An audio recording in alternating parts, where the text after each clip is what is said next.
Hello everyone, welcome to TUTUP. My name is Niharika Walia Bhatnagar and this is our 10 MCQs a day series और हम बात कर रहे हैं AFM module सी की talking about the topic of methods of investment appraisal. एक ऐसा topic जो आपके पेपर के लिए सुपर इंपॉर्टेंट है क्योंकि इससे हमेशा पेपर में आता है and imagine this is not only in your JIB but also in your CIB. तो मतलब ये particular topic is super important. अगर आपको इसको पढ़ते हुए आपको लगता है आपको डिटेल पढ़नी है तो यहाँ डिस्क्रिप्शन में जाइएगा, इसमें ना हमारी संकल्प सीरीज की वीडियो की डिटेल्स भी हैं जहां से आप इसको और डिटेल में पढ़ सकते हैं। Right, so let's talk about this specific area further everyone. अच्छा, बिफोर आई प्रोसीड फर्दर, हमारा ना ऑफर एक्सटेंड हो चुका है for the purchasing of our JAIIB courses. So if you are interested तो इस समय 81% ऑफ है, but this is maximum validity till 18 of October. तो जल्दी से उसको परचेज कर लीजिए if you are planning to purchase, तो जितनी जल्दी हो सके। और यूज़ क्या करना है, कोड यूज़ करना है JAIIB81। चलिए let's begin with it everyone. हमारा पहला क्वेश्चन कहता है in the context of capital budgeting decisions what are mutually exclusive investment opportunities. Actually ना आपकी कई तरह की इन्वेस्टमेंट अपॉर्चुनिटीज होती है। म्यूचुअली एक्सक्लूसिव वो हुई जिनके अंदर से ना मतलब यू हैव टू चूज, यहाँ पर या तो ए में डालिए या फिर बी में डालिए। ठीक है, म्यूचुअली एक्सक्लूसिव मतलब या तो ये या फिर वो। एक होती है आपकी कैपिटल रैशनिंग, उसमें क्या होता है कि आपके पास ना आपको दोनों जगह पर पैसे डालने हैं। मतलब you have project A as well as project B और आपको दोनों में डालने। So what you will see कि किस प्रोजेक्ट में हमको ज्यादा अच्छे रिटर्न्स है, पहले उसमें ज्यादा डालो और इसमें कम डालो। So projects that have been must be invested in together वो आपके म्यूचुअली एक्सक्लूसिव नहीं हुए, है ना, जिनमें दोनों में इकट्ठे डालना होगा। तो projects that are distinct and can not be pursued simultaneously, this is the point. Answer यही मिल गया वैसे। Projects in which the only the parent can participate not the subsi, it's not about parent and subsi. Parent क्या होता है, जिस particular organisation ने दूसरी ऑर्गेनाइजेशन में मोर देन 50% का अपना पोर्शन रख लिया, तो 50% से ऊपर चल गया तो सब कुछ उसी का ही तो होगा एक तरह से, जो वो बोलेगा डिसीजन वही चलेगा। तो that would be the point. तो यहाँ पर none of the above is not the answer, यहाँ पर correct answer is actually B. Done. Which of the following methods are considered for non-discounted cash flow methods for investment appraisal? Non-discounted का basic मतलब होता है कि इसमें ना हम टाइम वैल्यू ऑफ मनी को नहीं मान रहे।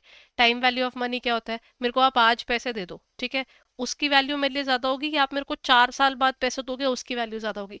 ऑब्वियसली आज की ज्यादा होगी। क्यों? क्योंकि अगर आप आज मेरे को पैसे दे दोगे तो आफ्टर 4 ईयर्स तो मैं उसको पता नहीं क्या क्या बना चुकी हूँ। आज मेरे को आप 1000 रुपए दे दो, मैंने उसको एफडी कर दी, मैंने उसको आरडी कर दी, मैंने म्यूचुअल फंड में लगा दी, मैंने कहीं भी लगा दिए। 4 साल बाद वो हमेशा, जो मुझे 4 साल बाद आप 1000 रुपीज दोगे ना, उससे ज्यादा ही कर चुकी होंगी मैं, प्रोवाइडेड मैंने खर्च नहीं दिए। तो मतलब if you are keeping the investment thing in your mind तो you will definitely multiply it.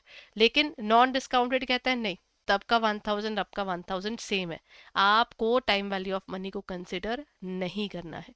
तो this happens in NPV method, IRR method, pay back period और accounting rate of return method. इन चारों मेथड्स की details आपको मिल जाएगी इस particular से जो नीचे डिस्क्रिप्शन में वीडियो दी हुई है, वहां से आप इसको पढ़ सकते हो, बिकॉज इनको डिटेल में एक बार पढ़ना जरूरी होता है। जो डिस्काउंटेड वाला सिस्टम चलता है ना, वो चलता है आपके नेट प्रेजेंट वैल्यू और आईआरआर में। इसमें time value of money consider किया जाता है। पे बैक और अकाउंटिंग पीरियड मेथड ये नहीं करता, और इनके ना थ्योरी क्वेश्चंस और प्रैक्टिकल दोनों बहुत बार पेपर में पूछे जाते हैं। सो इन दिस केस क्योंकि इन्होंने पूछा है नॉन डिस्काउंटेड, नॉन डिस्काउंटेड में हमारे पास आंसर हो जाएगा हमारा 3 and 4। Calculate the accounting rate of return on the following information. Average period profit before tax आपका कितना था? Average profit आपका था 1,20,000 का। अच्छा, हमारे पास ये प्रॉफिट बिफोर टैक्स है यानी PBT है। क्वेश्चन कह रहा है कि हमारे पास टैक्स है 25%, यानी टैक्स में माइनस कर रही हूँ 25% का। Let's just check it out है एवरीवन। कितना आया वो? 1,20,000 माइनस कितना? 25%। तो हमारे पास कितना बचा? माइनस दिस 30,000, यहाँ पर मेरे पास आ गया 90,000, यानी मेरा profit after tax is 90,000। Average value of investment for these years is 5 lakh. तो 90,000 डिवाइडेड बाय 5 लाख कर देते हैं। 90,000 divided by 5 lakh in terms of percentage ये होता है। अच्छा, ये मैंने किया क्या वो भी बता दूं। मैंने प्रॉफिट आफ्टर टैक्स निकाला क्योंकि मेरे को इसने बोला है कि आप अकाउंटिंग, ये ना ये सब जो दिया हुआ है ये अकाउंटिंग रेट ऑफ रिटर्न के फॉर्मूला से। आप क्या करोगे, ये जो प्रॉफिट आफ्टर टैक्स है ना, मैंने उसको लिया। मैं आपको पूछती हूँ कि मेरे मार्क्स ना 100 में से 70 आए, तो आप क्या बोलोगे? ठीक है, 70 आउट ऑफ 100 है, परसेंटेज में बोला कि मैम आप तो 70% मार्क्स लाए हो। बस वही चीज़ यहाँ है। प्रॉफिट आफ्टर टैक्स आपका दिया हुआ है और आपने कितने रुपए लगाए थे, कैपिटल एम्प्लॉयड जो है आपकी, और उससे आप कर दो मल्टीप्लाई 100। बस ये आपका आ जाएगा valuation. This will give you 18%। So that's the answer.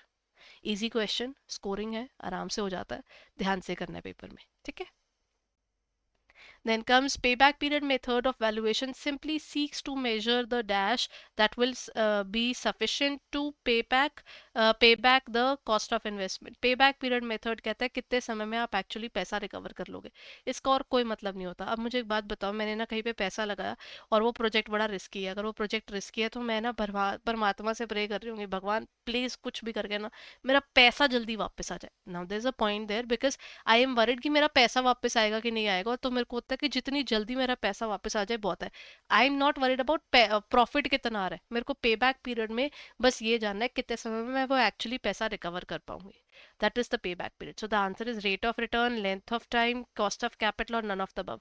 The answer is actually length of time, कितने समय में वो एक्चुअली चीज हम रिकवर कर लेते हैं, वो हमारे पास आ जाएगा, ठीक है ना। Then that is B. What are the steps involve in NPV, इसको ध्यान से आप वहां से पढ़ सकते हो, बट फिर भी मैं एक बार बताऊंगी जरूर। एनपीवी मेथड होता क्या है, नेट प्रॉफिट वैल्यू मेथड होता है कि ना सबसे पहले आप क्या करते हो, आपको ना मैंने मैंने ये देखा कि आज मेरी इनिशियल इन्वेस्टमेंट कितनी है, मान लीजिए मेरी इनिशियल इन्वेस्टमेंट है ₹1,00,000। फिर मैंने देखा कि अगले 3-4 साल में मेरे को कितने रुपए आ रहे हैं। मैंने 1 लाख लगाए थे, फर्स्ट ईयर मेरे पास 50 आया, सेकेंड ईयर मेरे पास 30 आया, थर्ड ईयर मेरे पास आया 40, फोर्थ ईयर मेरे पास आ गया 50 के। अब ये वैसे तो अगर आप टोटल करोगे मैं तो इसमें खुश होगी कि मेरे को 1,70,000 टोटल आ रहा है, but let's understand time value of money के हिसाब से 50,000 मुझे 1 ईयर बाद मिल रहा है, तो उसके हिसाब से पहले उसकी आज की वैल्यू निकाली जाए। जब आप जैसे मैं आपको बोलूं मैंने आज एफडी में पैसे लगाए, आप बोलोगे मैम कंपाउंडिंग हो रही है, 1+r⁻n, ये आप मुझसे क्यों पूछ रहे हो? मैंने कहा हाँ लॉजिक तो आपका जी ठीक है, ये होती है कंपाउंडिंग, क्योंकि आपको यहाँ पर फ्यूचर वैल्यू मिलता है। अब यहाँ पर आपको फ्यूचर वैल्यू ही दी हुई है, अगर मैं पूछूं इसकी आज की प्रेजेंट वैल्यू क्या है, तो जो चीज आप यहाँ मल्टीप्लाई कर रहे हो वो यहाँ आकर आप डिवाइड कर दो, यही होगा ना। जो कि पहले प्रेजेंट वैल्यू से तो मल्टीप्लाई होती थी, अगर मैं आज 1,000 रुपीज लगा रही हूँ, वो एक साल बाद आपके 1,100 रुपीज बन रहे हैं, अगर 1,100 रुपीज ही दिए हुए हैं तो मल्टीप्लाई वहां पर डिवाइड हो जाएगा। इस तरीके से डिस्काउंटिंग की जाती है इसकी, तो वो ना हम डिस्काउंटिंग फैक्टर लिखते हैं यहाँ। और फिर क्या होता है, अब यहाँ पर क्या होगा, डिस्काउंटिंग फैक्टर से इसको डिवाइड कर लो, या फिर आप ना मतलब कई जगह क्या करते हैं, आपको पता है कि ए डिवाइड बाय बी होता है, ये होता है। आप ये भी तो कर सकते हो ना, A × 1/b कर दो, ये भी तो इजी है। ये ना टेबल बनाकर आपको ये सारे 1/b के फैक्टर्स दे देते हैं, क्योंकि पहला साल यानी एक बार डिवाइड, दूसरा साल यानी स्क्वायर से डिवाइड, तीसरा साल यानी क्यूब से डिवाइड, इस तरीके से आपकी वैल्यूएशन में क्योंकि लगातार चेंज आता रहता है, तो उस हिसाब से वो लोग क्या करते हैं कि ठीक है आप उससे कॉन्स्टेंटली डिवाइड करेंगे और यहाँ से इसको मल्टीप्लाई कर लो, क्योंकि आप क्या कर रहे हो, ए से ये 1/b की वैल्यूज मल्टीप्लाई करते हो, आपका पीवी फैक्टर निकलता है। और ये मान लीजिए मेरे पास मानकर आ रहा है 1,47,100, 1,47,000 निकाल देते हो मैं। ठीक है, अब हुआ क्या, मैंने लगाए कितने थे, 1 लाख। 1 लाख लगाए थे, मैं बोलूंगी अरे देखो इसमें तो मेरे को प्रोजेक्ट में फायदा हो रहा है 47,000 का। ठीक है, तो technically this project is worth it, this is how we calculate it, this is your entire NPV method. Add all the PVs, यहाँ पर पीवी ऐड करना, ये तो ऑलमोस्ट एंड वाला सेकेंड लास्ट पॉइंट है। Subtract from all the present values of future cash flows initial, ये actually last step होता है, तो ये मैं कह सकती हूँ जिसमें आपका सेकेंड लास्ट स्टेप होएगा ना, वो होएगा convert the net cash flow figures in the present value by discounting at the appropriate rate और estimate all future cash flows। Fourth आपका सबसे पहला होता है, तो मेरे को या तो ये दिख रहा है या तो ये दिख रहा है, तो मेरे को यहाँ पर इन दोनों में से ही कोई चूज करना था। एलिमिनेशन मेथड ही यहाँ पर रामबाण पॉइंट होता है, बिकॉज वो गलत हो ही नहीं सकता इस केस में, क्योंकि ना वो आपको तैयार कर देता है कि ये वाला तो पॉइंट है नहीं, ये वाला भी पॉइंट है नहीं, अच्छा ये वाला बना है, काम खत्म। तो जब आपको यहाँ पर पता चली गया, जब मैंने आपको बताया कि ये लास्ट पॉइंट होएगा, तो बस ये खत्म हुआ। फिर आपका पहला, this is your first step, then your second step, then your third step, then this is your fourth step. ठीक है ना। सो हमेशा इन क्वेश्चंस को ना तरीके से डिटेल में करना है, इनमें बहुत बहुत अच्छी चीज़ है। It's just that NPV method is something जो लोगों को डर लगता है, थोड़ा कॉम्प्लिकेटेड लगता है, लेकिन अगर किसी को आ गया ना, आपका एन्युइटी वाली चीज़ से आप कहीं भी डरोगे नहीं, ये आपको बहुत हेल्प कर देता है उसके लिए। Which of the following statement describes best describes the difference between a standalone term loan and a project appraisal? देखिए स्टैंडअलोन टर्म लोन हमारे नाम से ही निकलता है, ये एक स्पेसिफिक टर्म लोन होगा किसी एक स्पेसिफिक चीज के लिए, है ना, एक ही पर्टिकुलर चीज के लिए टर्म लोन है। प्रोजेक्ट अप्रेजल इस प्रोजेक्ट को देखना कि ये प्रोजेक्ट हमारे फायदे का भी है नहीं है, उसको देखना। तो यहाँ पर standalone term loan appraisal is basically limited to a specific purpose of a loan, ये वाला पॉइंट यहाँ पर लॉजिक है। While project appraisal encompasses all the financial needs, जो भी आप प्रोजेक्ट देख रहे हो ना उसका हम सब कुछ पकड़ते हैं, सिर्फ लोन वाला एस्पेक्ट थोड़ी देखते हैं। फिर हम देखते हैं पैसे कितने आ रहे हैं, पैसे कितने बन रहे हैं, लग कितने रहे हैं, जा कितने रहे हैं। Standalone appraisal is more complex, it is not complex, you are just looking at this part instead of the entire situation, ये तो ईजियर है। Project appraisal focuses exclusively on the working capital requirement, नहीं, project appraisal यानी पूरे project का ही postmortem कर देना, क्यों क्या कैसे कैसे नहीं चल रहा, क्या चीज है। This is wrong. Then comes both the standalone term appraisal and the project appraisal involve a detailed examination of techno-economic feasibility. नहीं, it's not about that. Basically, project appraisal is a very detailed one, but जो अपना standalone है वो सिर्फ उस loan तक ही सीमित होकर इतना है तो इतना ही सोचना है, उसका एम ही वैसा है। ठीक है। Here comes another question. Initial investment दी हुई है, एक्सपेक्टेड कैश फ्लोज दिए हुए जी हमारे पास आएंगे 4000 पर ईयर के, और वो कहता है required rate of return is 10%. Which one of the following statement about NPV is not true? I don't know about the question but I can see here is कि मेरे को ये पता लग रहा है कि मेरी इनिशियल इन्वेस्टमेंट कितनी थी, 10,000 रुपीज की थी। ठीक है। अब मेरे पास 1 2 3 4 एंड 5, 5 ईयर्स के हिसाब से मेरे को आ रहे हैं 4000। All I can see is ये 4000 आ रहा है, ये भी 4 आ रहा है, और ये भी 4 आ रहा है। अब सबके साथ में ना, अब यहाँ पर जरा ध्यान से देखना, 10% का पीवी फैक्टर बनेगा। पीवी फैक्टर यानी आपका जो आपका वो बनता है ना, डिस्काउंटिंग जिसको बोलते हैं, 1/1 + 10% चाहिए हमको। अच्छा, इसमें ना प्लीज अपना कैलकुलेटर पिक कर लीजिए, मैं आपको ये पीवी फैक्टर निकालने भी सिखा रही हूँ। मैंने ये आपको उस वीडियो में भी कराया हुआ है बड़े आराम से, अगर यहाँ पर आपको लग रहा है कि हमें और डिटेल में देखना है तो वहां जाकर आप देख सकते हो। देखो मेरे को क्वेश्चन में क्या करना है, मेरे को फर्स्ट ईयर में 4000 आए, लेकिन इसकी कंपाउंडिंग के बाद, इसकी कंपाउंडिंग एक बार हुई है, 1 साल के बाद मेरे को पैसा मिल गया एक तरह से, तो इसकी डिस्काउंटिंग भी एक बार ही होगी, 1 + 10% से एक बार डिवाइड करेंगे।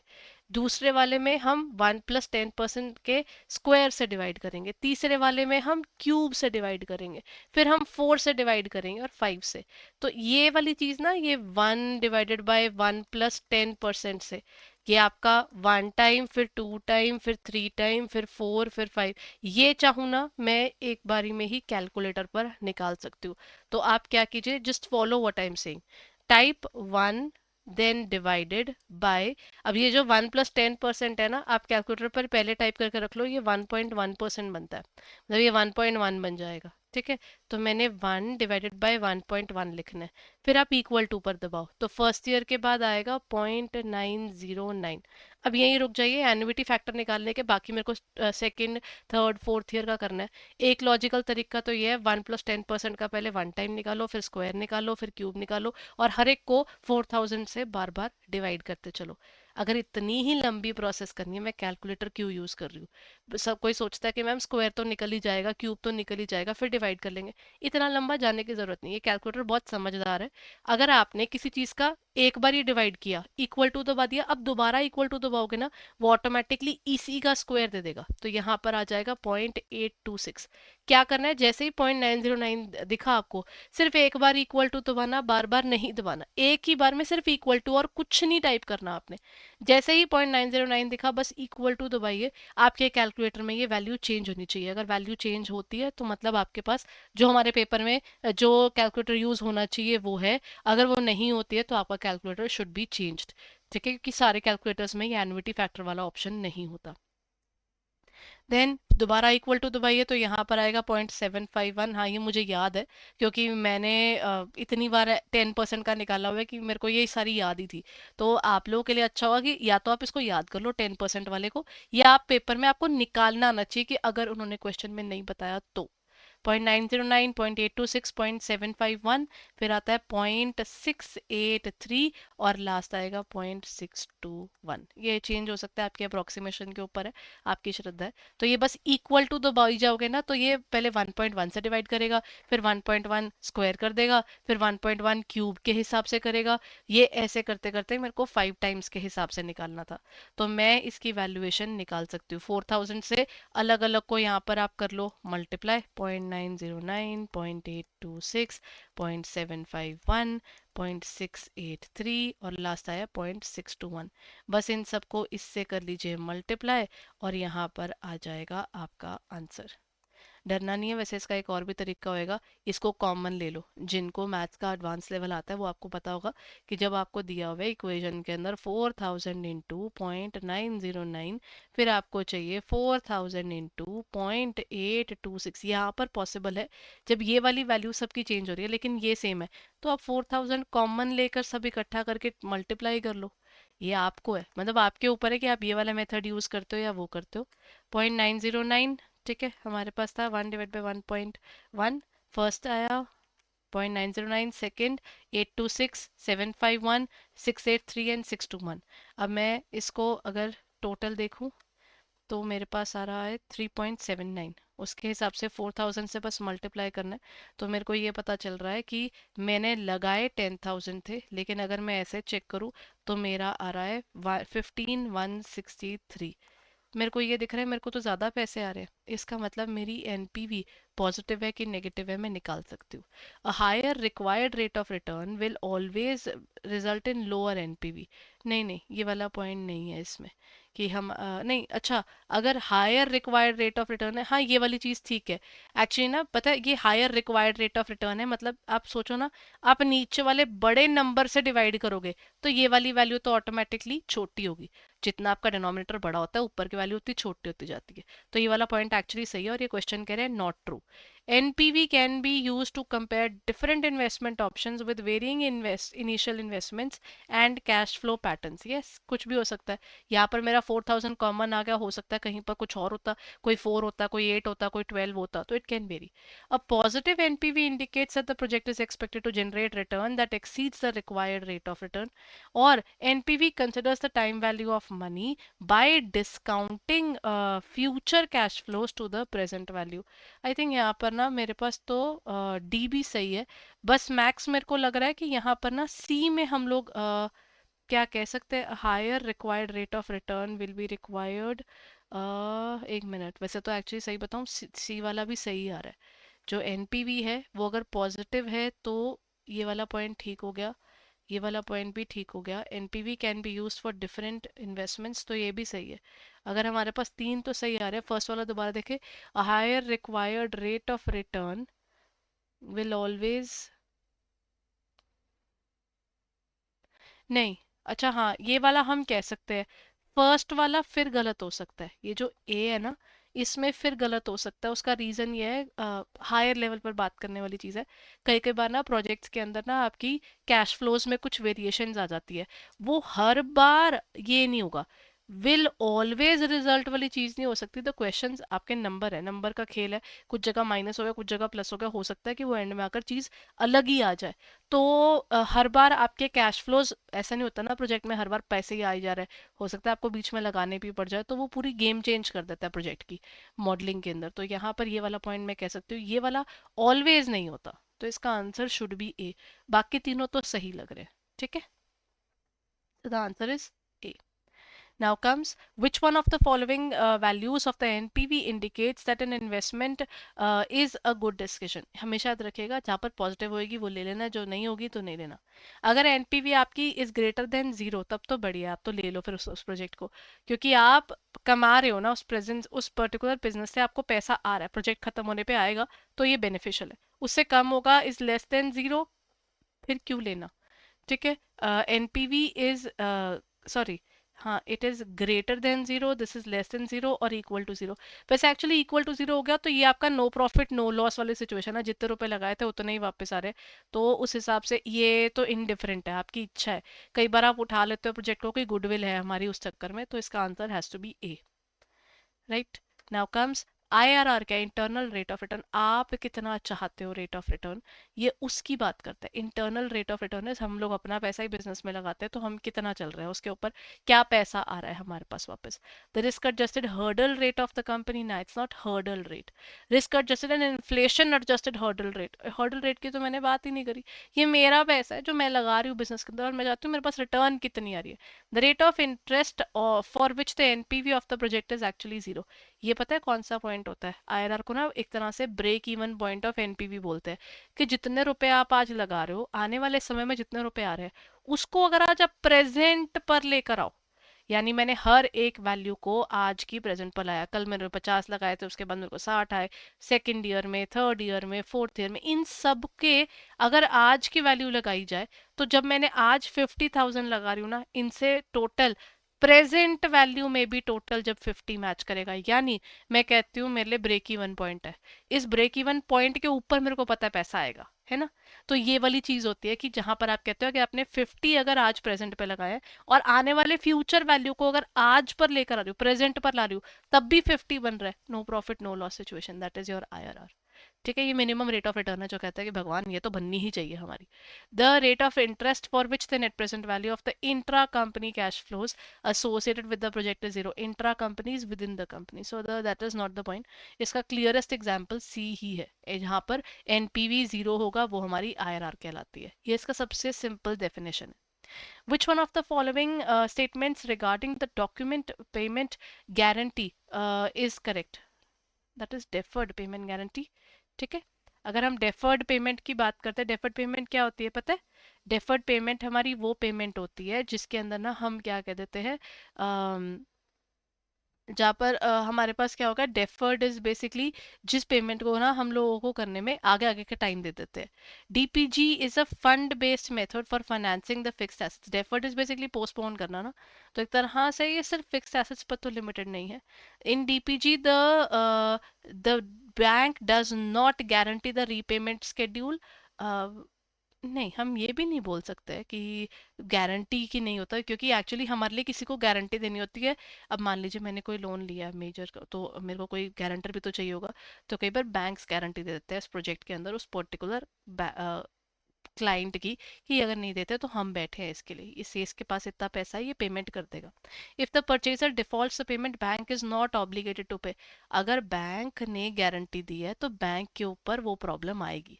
The risk involve in the DPG are same as that of term loan, या you can say that.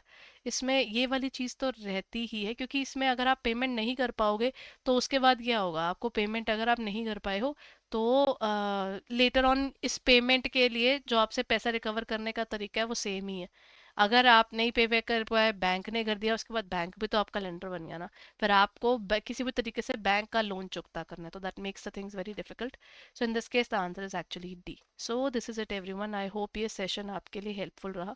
If it has been helpful तो आप क्या कर सकते हैं, you can actually check out our website edutap.in। मैंने आपको बताया हमारे भी कोर्सेज पर चल रही है sale, so please go head and check it out. आपको जाना होगा edutap.in पर, बस नीचे स्क्रॉल डाउन कीजिए, यहाँ पर आपको दिख जाएंगे bankers capsule, super crash course, batch 3, master course, सब चल रहा है इस टाइम पर। 81% ऑफ अवेलेबल है। यूज़ क्या करना है, कोड JIB81। बट याद रखिए दिस इज एंडिंग सून, तो जल्दी से इसको परचेज कर लीजिए।